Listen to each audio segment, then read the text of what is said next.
it's Eric from the library.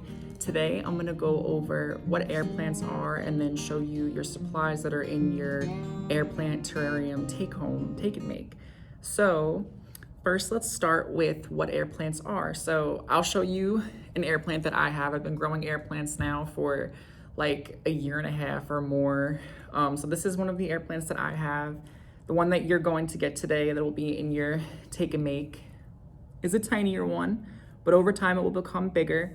So just wanted to show you an example of one that's flowering and how they grow. You can see that there's two of them here attached together. That's how they grow. And yeah, so I'll just hold this up and show you it and I'll go over. So these are air plants. They're in the bromelade family. So like a famous bromelade would be a pineapple, like something that you would know of, a pineapple. That's like one of the most famous ones. The habitat that these plants grow in, they grow in Central America. So in Mexico, they grow in South America. They also grow in parts of southeastern United States. So, like Florida or Georgia. You probably see like, if you've been on a trip to Florida or Georgia, even in parts of like South Carolina, North Carolina, they have Spanish moss that grows in the trees. It looks kind of like gray hair. So that's another example of a tillandsia or air plant. These plants are considered epiphytes. So what they do is they could grow on tree limbs, they could grow on wires, they could grow on rocks.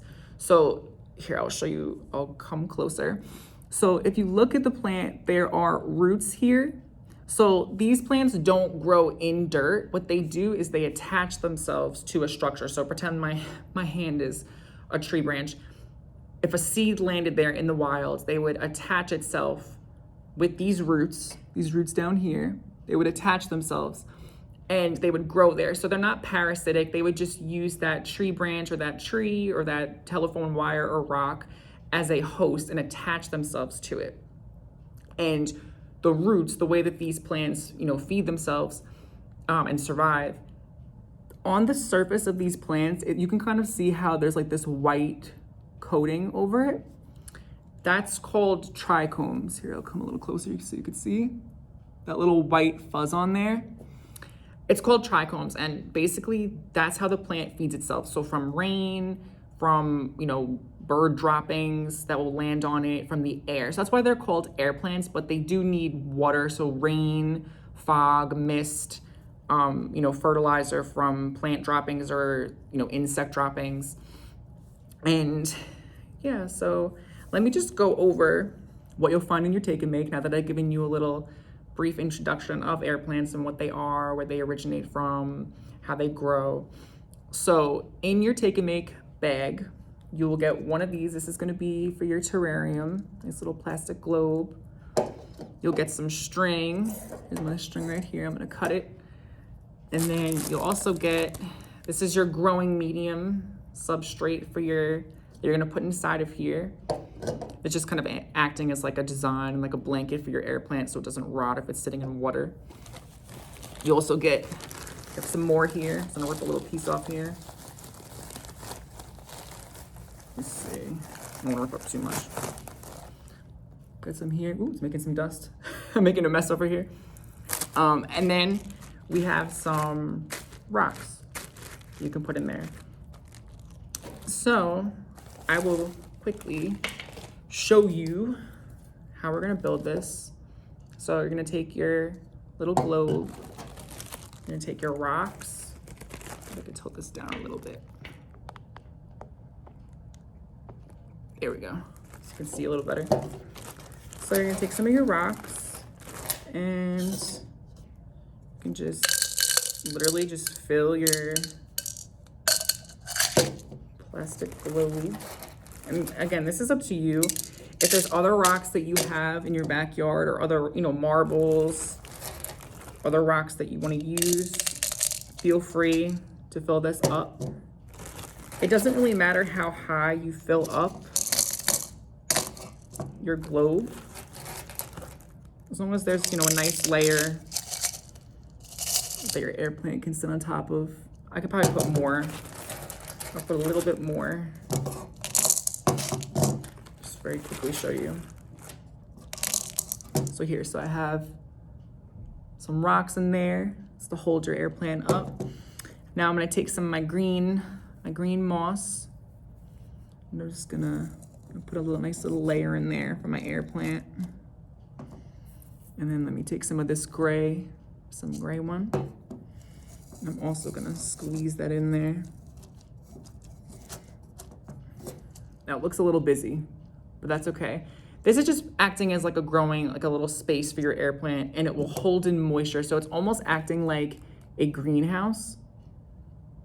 So when you mist your air plant, if you want to mist it, you can leave it in here and spray it a little bit, and that will give it some moisture. Now let me take my air plant, and you're just gonna prop it inside. I know this isn't the best looking one, but that's basically the idea. You can take your time and create a nice home for your air plant. And then when you're finished, you'll take, so I'm gonna take this, cut my string, and you can just loop a piece of string to the top of it and then tie it, and you can hang it someplace, or you can just set it down. And your air plant doesn't have to stay in this enclosure. You know, this is for design. There's plenty of terrariums that you can create with glass, or you can use pots, you can use plastic containers, you can use a lot of different things. And then just one final thing I want to tell you about before I leave you. So for watering your air plants, you can mist them like 3 to 4 times a week. You can dunk them in water a couple times a week, or what I do is 1 time a week, I will soak my air plant in a bowl of water. So literally you fill up a bowl of water and you drop your air plant facing down. So like this is the crown of the plant on the inside over here. So if you look, you can see like this is the crown. You don't want water to get trapped in there, because if water gets trapped in there, then it will rot the plant. So if you're gonna soak it for like 10 minutes once a week, you do 10-20 minutes once a week. You just place it in the water like this for 10-20 minutes, take it out, shake it off, and then leave it in a place where there's a fan or there's a window open, and then try to give your air plants as much sun as possible. I think the reason why my plants have gotten bigger, and you can see they flowered and they started to grow new air plants, they reproduce by these little pups at the base of the plant. They need a lot of light to dry out the water. If you put them in a dim location, they probably will start to dry out or wither away, or they'll rot. That's usually the biggest way that people kill their air plants, is they forget to give them a spot where they get as much light as possible, because that's what's gonna help them to dry out that water and for them to utilize that water to grow. And then give them plenty of airflow. If you have a fan, an overhead fan, turn that on days when you water. I usually do it on Sundays. So I wake up in the morning like 9 o'clock and then I water them. It takes like about an hour for me to water all my air plants. And yeah, so if you have any questions, you can call us at the library, 631-585-9393, and then call Youth Services, and we'll try to help you with your air plants.